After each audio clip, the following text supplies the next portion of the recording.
Hey guys, welcome to this week's podcast episode. I'm really excited about today's guest, Michael Ceely. He's a mindset coach and mental health professional, and he helps high performing individuals get results far beyond their expectations. He's got a fantastic background in as an athlete, and he's going to talk about sports psychology.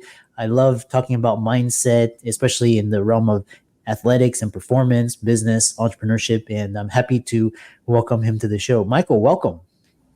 Chris, thanks for having me. Yeah, so I know you have an extensive background, so kind of tell people, your story and how you got into the work that you do.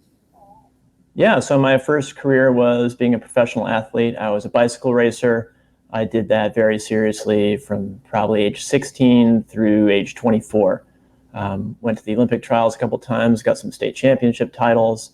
Really enjoyed that as a career. Was making a little bit of money at it, but not quite enough. So I got quote unquote practical at about age 24 and went to college. Got a degree in Spanish, became a Spanish teacher.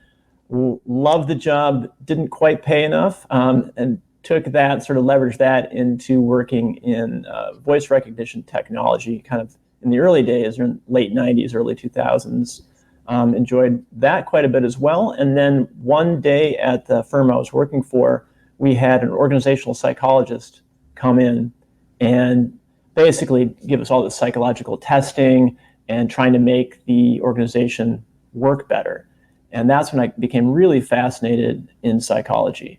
I've been interested in psychology as a bike racer as well, always been interested in psychology, but this particular organizational psychologist came in and just really opened my eyes into systems theory and how everything affects everything else, opened my eyes into leadership, the power of like a really strong leader and how that has a huge effect on an organization, and decided to go to grad school and become a psychotherapist, opened up my own practice. I now have 3 practices in 3 different states, all online therapy. More recently, in the last about year and a half, I was getting a lot of clients who were athletes because I'm an athlete as well. And we were doing work together in psychotherapy. And then they got to the point where they're like, hey, can you coach me in my sport? I said, sure. So, leveraging some of the principles I learned in psychotherapy, turning that more into a performance-based program. And so opened up my own business, michaelceely.com, which is just pure coaching. So part of my business is more of the repair work, traditional psychotherapy, and the other part is people who really who are ready to progress to the next level. So I implement, again, a lot of the principles of psychotherapy, holistic look at the person, at the performer. So if you're an entrepreneur or an athlete or anybody aspiring to do something new and challenging in your life, there's a lot of things, if you're just trained in coaching, there are things you can overlook that I think that psychotherapy brings in, some kind of fills in the gaps there. So that's basically my story. I love psychology. It's like a puzzle. When someone presents a problem to me, I just love it. Sometimes, it takes a while to figure out, but I've seen enough patterns where I'm like, all right, this is juicy. Let's dive in and let's fix this. So that's basically me. Yeah, it's good. I love that. I competed as an amateur, but talk about, some people on the podcast are listening. They're like, oh, I'm a doctor, I'm a lawyer, I'm a businessman. How does sport psychology apply? How can it help entrepreneurs, better performance, executive thinking, all of that? Yeah. Well, in a lot of ways, if you're an entrepreneur, you're an athlete. It's very, very difficult, very challenging, and you picked it for a reason. So you have a type of personality that likes challenges, and you really want to grow. And so a lot of my work with athletes is very similar to entrepreneurs in that they're trying to achieve something that maybe they don't even know that they can achieve, and it's very daunting. But again, they have this personality that really likes to rise to the occasion. And in that, there's any kind of strength can also be a weakness too. So if you're super motivated and really grinding all the time, that can lead to burnout, right? Mm-hmm. If you are very independent and headstrong and strong-willed, that's great, but then you maybe don't network enough, right? And this applies to athletes too, because a lot of athletes will have a great career, and then afterwards they're kind of lost, right? So I look at, when I work with athletes and entrepreneurs, it's like this long game, right? You're in it for the long haul. right? And you're going to have wins and losses, and the graph is going upward, but there's these little ticks up and down in the graph. And when they go down, how do you deal with that? Do you deal with that in very frustrated? Do you feel like giving up, which by the way is pretty normal? But the more of these dips you have, and you've probably seen this in your business life as well, that if you keep plugging away, things will go up again, right? So really, again, athletes and entrepreneurs have the same mindset, and they're also prone to the same pitfalls based on their strength of being a determined winner, right? So they don't like losing. But if they take it personally, if you take losing personally, that can be a problem too. And then again, burnout is another one. There's a couple other things too where you're not taking care of your health. You have to have good health. So I'm a big fan of having routines, non-negotiable routines in your life, getting plenty of exercise, limiting alcohol use, taking vacations. All of these things are, again, for that long game. If you want to win in the long term, you have to set yourself up for success. So, yeah, I love that. And, a lot of my colleagues, they were surgeons or executives or even entrepreneurs, and a lot of them were athletes, and kind of how you talked about, sports psychology. There's also this idea of this myth of balance in high performance. So talk about that. Yeah. Well, I think a balance is very personal. I do believe in balance, but when you hear this sort of preaching of balance by people on YouTube or whatever, right? It's more of like, I must have a prescribed amount of balance just like everybody else. I should take 2 weeks of vacation per year. I should take at least one day off a week. All of these things that you quote unquote should do. And the clients I work with, we find, what is your personal balance? Like, what is it that's going to, at the very least, keep you from burning out, right? You have to have that built in there. Like a race car going around a track comes in for pit stops. If you don't come in for pit stops, you're going to lose the race. So I pitch it that way, because entrepreneurs, athletes, they're very hard on themselves. They're very critical, and they really push themselves. So it's really about balance. What does that mean to you? So I would say, Chris, what does balance mean to you? And you might say, I like working every day of the week. I'm like, great. What's the one day where you work a little bit less, right? So that you have this natural sort of cycle to your week, natural rhythm.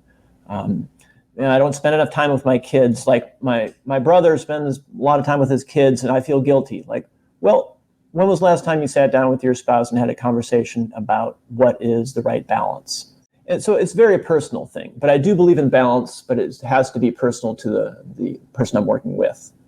And then you also talked about earlier on, you talked about the importance of routines. And so kind of talk about what are some of the positive daily habits, routines you teach your clients, or that you implement, so people can understand more.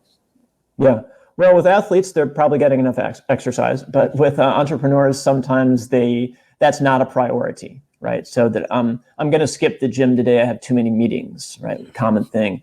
And it's really, again, it's like these pit stops. Like if you're a race car, you need to stop and get gas and get your windshield washed and all this kind of thing.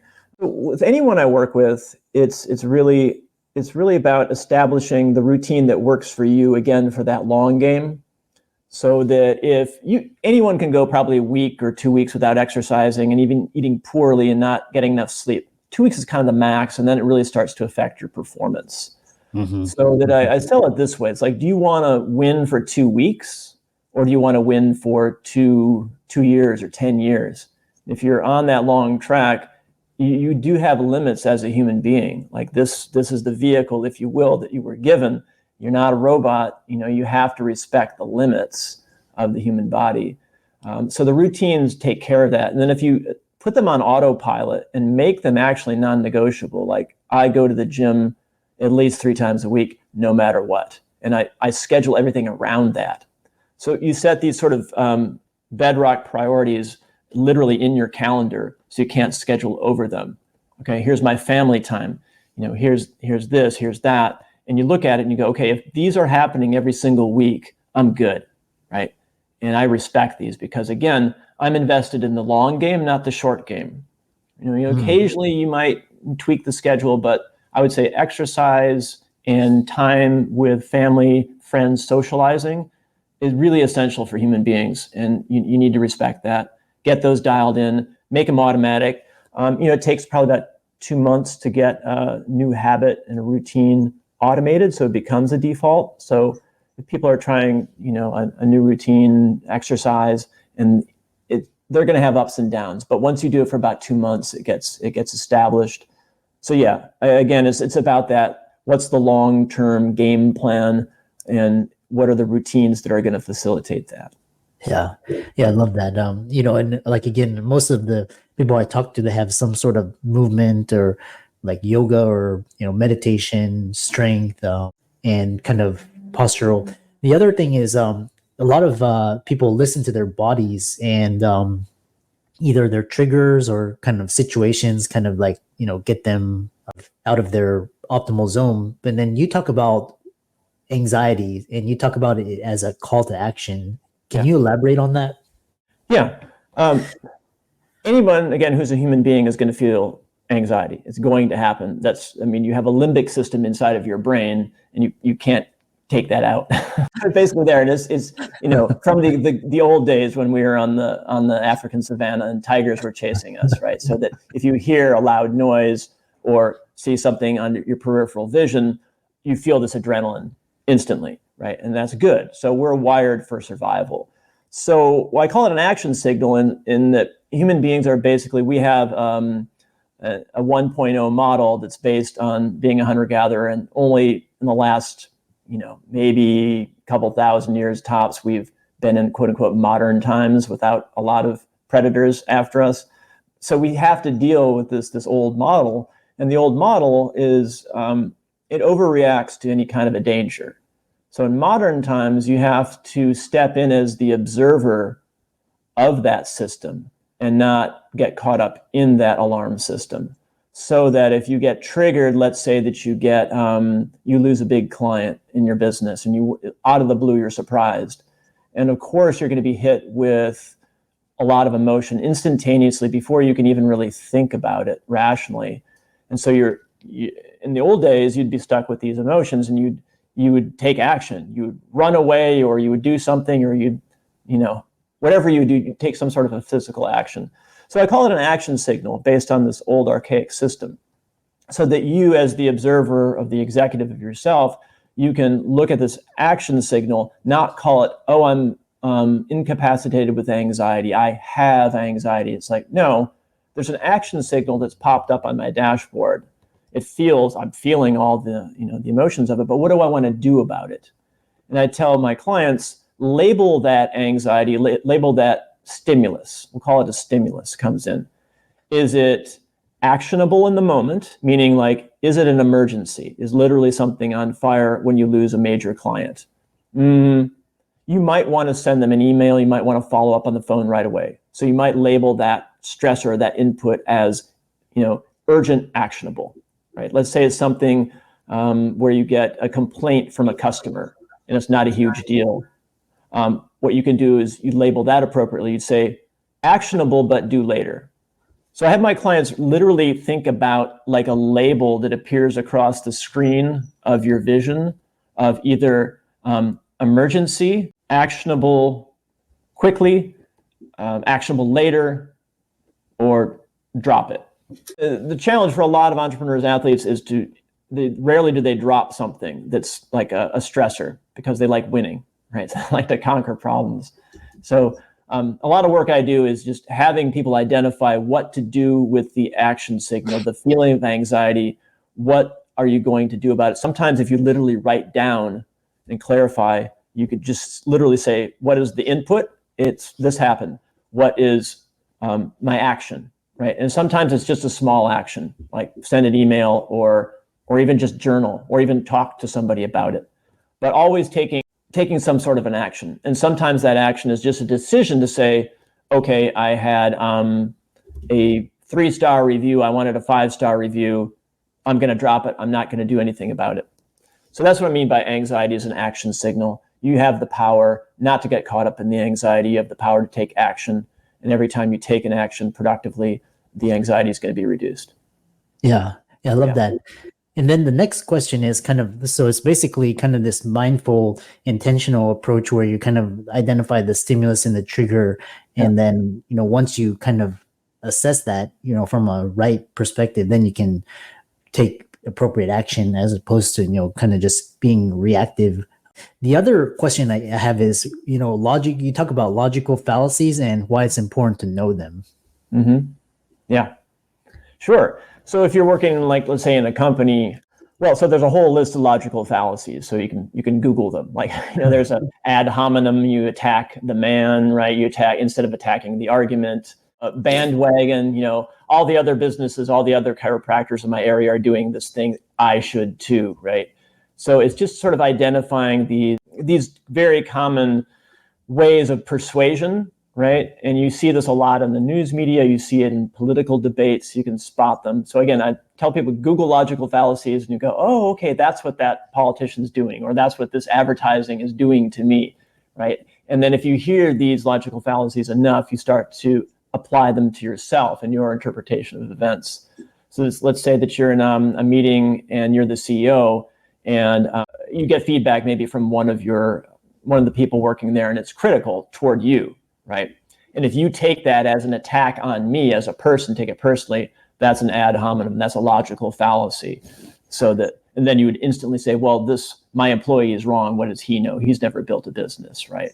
So what you need to do is listen to the logic. Like, where's the logic in this statement from this employee that's criticizing my business decision, right? And a lot of times what you can do when you have, I'll call it again, like a stressor or an input, is ask another question, right? What is this about? What can I learn from this? Where's the logic in this? So yeah, Google logical fallacies, study a little stoicism also. These things are great. They're kind of old school things, and they really help you when the stress is really turned up. Yeah, I love that.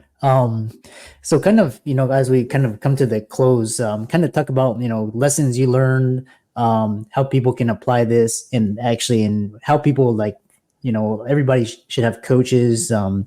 And you actually remind me of the billionaire coach on Wendy Rhodes on the show, helping people make really good decisions. So how can people contact you, follow you, as we close this out? It's you've probably seen this in your business. Having a coach, even just a couple of sessions, can really help with getting a lot of clarity. So I think it's good for everyone to try. If people want to work with me as a coach, it's michaelceely.com. My last name is spelled Ceely. You just Google my name, Michael Ceely. All my info pops up on the web. I'm on all platforms. My psychotherapy practice are in California, Florida, and Wisconsin. If you want to work with me there, I call that repair work, right? I call the coaching more the building work. So whatever situation you're in, hit me up and let's talk. Sure. I love that. And for all the audience out there, really exciting conversation. And I love mindset coaches, and all of Michael's resources will be in the links and show notes. Be sure to follow him on all his socials, leave a 5-star review. And with that, thanks so much for coming onto the podcast. Chris, thanks so much for having me.